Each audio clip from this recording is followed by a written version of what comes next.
السلام علیکم ورحمۃ اللہ تعالی وبرکاتہ۔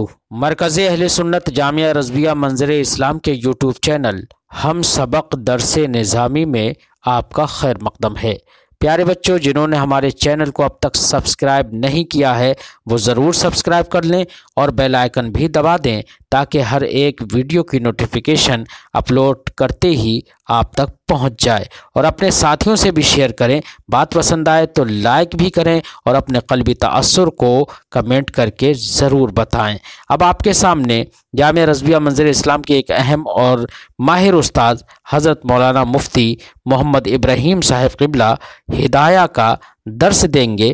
آپ ان کی گفتگو کو بغور سماعت فرمائیں۔ بسم اللہ الرحمن الرحیم۔ کتاب الطہارات۔ قال اللہ تعالی یا ایہا الذین آمنوا اذا قمتم الی الصلاة فاغسلوا وجوہکم۔ کتاب الطہارات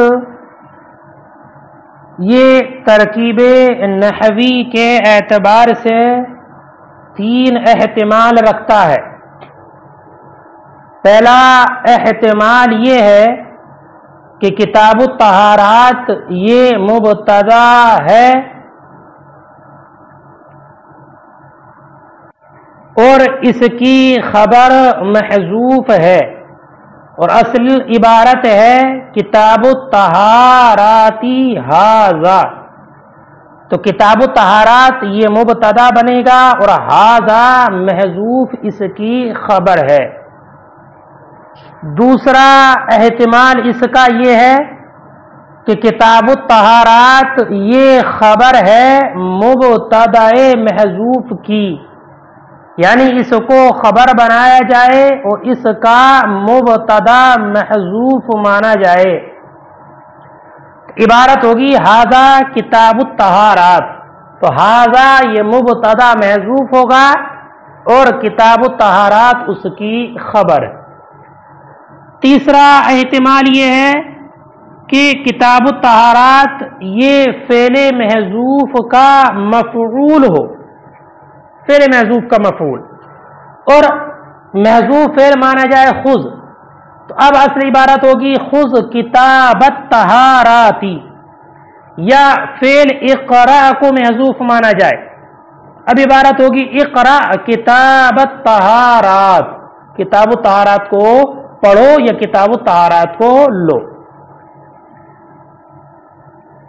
کتاب کے لغوی اور اصطلاحی معنی کیا ہیں؟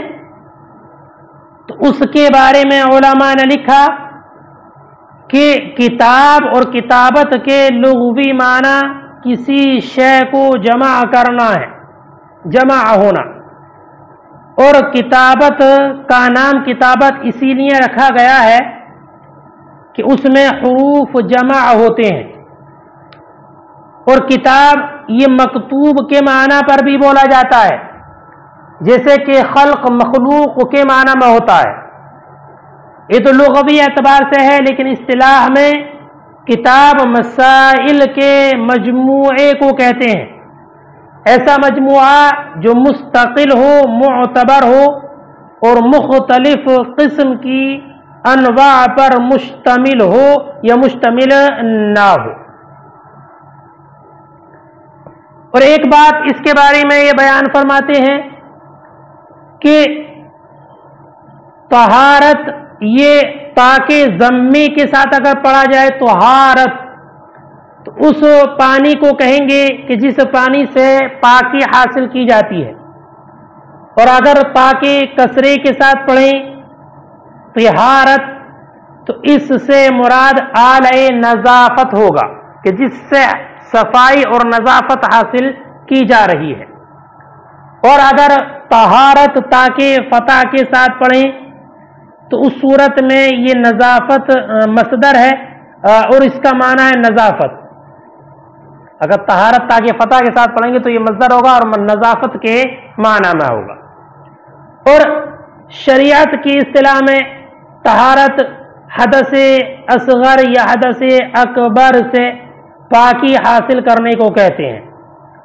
اور دوسرے بعض علماء نے یہ لکھا ہے کہ طہارت ان تینوں اعضاء کے دھونے اور سر کے مسح کرنے کا نام ہے.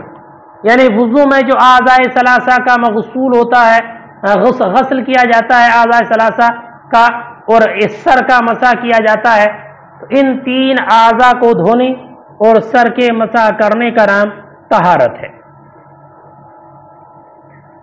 اب یہاں پر ایک اعتراض یہ کیا جا سکتا ہے کہ مصنف ہدایہ نے اپنی اس کتاب کو شروع فرمایا تو طہارات یہ صیغہ جمع کے ساتھ لکھا، طہارات، حالانکہ آپ کو ابھی بتایا تھا کہ طہارت اگر فتح کے ساتھ پڑھیں تو یہ مصدر ہے، اور مصدر کا تثنیہ اور جمع نہیں آتا ہے. مصدر تو بغیر تثنیہ اور جمع کے قلیل و کثیر سب کو شامل ہوتا ہے. تو جب مصدر کا تثنیہ اور جمع نہیں آتا تو امام صاحب ہدایہ نے اس کو جمع کے ساتھ کیوں لکھا ہے؟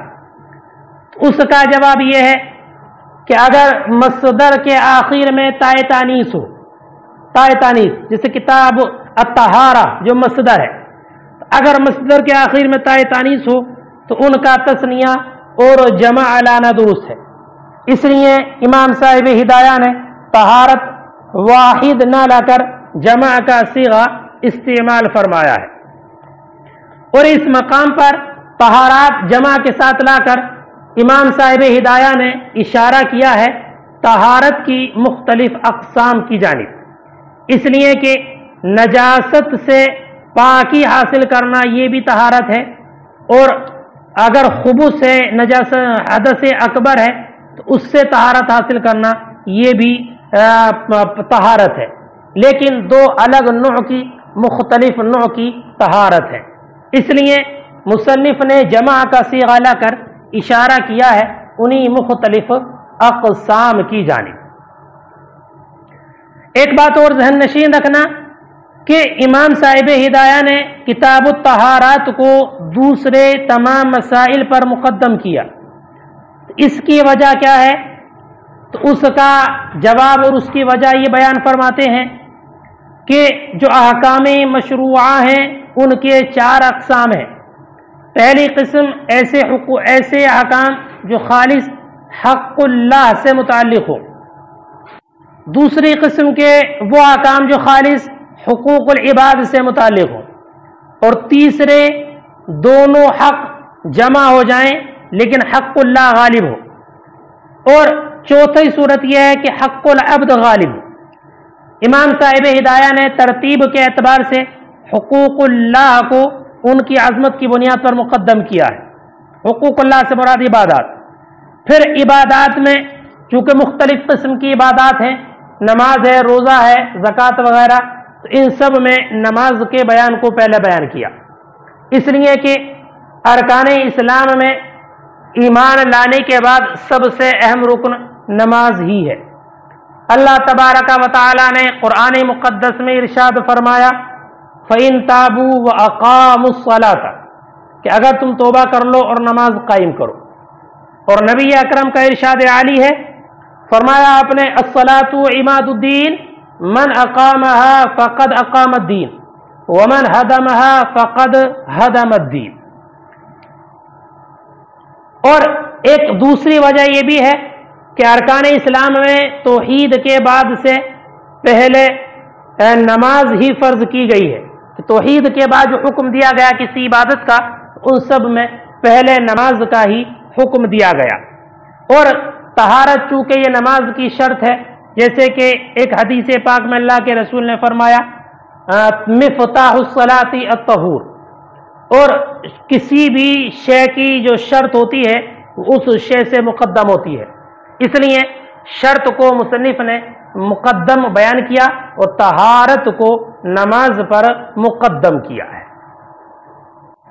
فرمایا قال اللہ تعالی، اللہ تعالی نے ارشاد فرمایا یا ایھا الذین آمنوا اذا قمتم الی الصلاۃ فاغسلوا، اے ایمان والو جب تم نماز کے لیے کھڑے ہو تو اپنے چہروں کو دھو لو، وایدیکم الی المرافق اور اپنے ہاتھوں کو دھو لو کہنیوں تک،